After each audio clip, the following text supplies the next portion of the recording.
Hey everyone, this is Jake with Fishing Louisiana. A few weeks ago I finished up my project boat.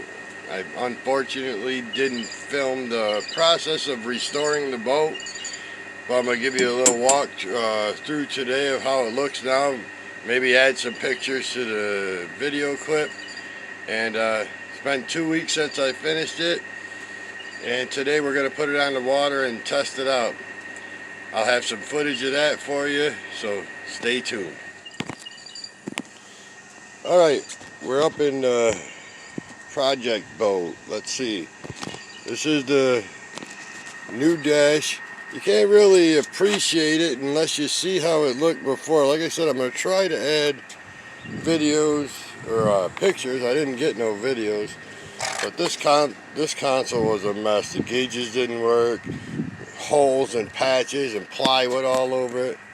It had a little 12-gallon gas tank in the back. I mounted a 40-gallon underneath the console. All new rod holders, new gauges, GPS tank. Redid all the seats. It's got the live well. Yeah, come out fairly decent. This back didn't come with this from the factory, but it's got a 3/8 of an inch aluminum plate bent at a 90-degree angle.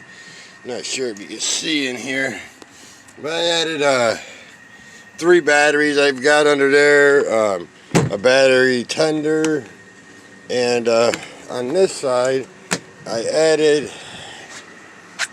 an outlet so that you can just plug your extension cord in it, and then all the batteries go on charge when you come home. When you're getting ready to leave, boom, plug it in and you go.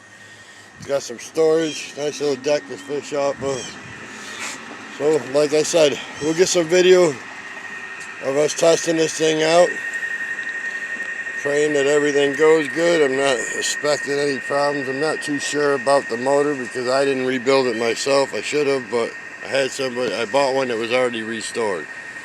Alright, be back in a few.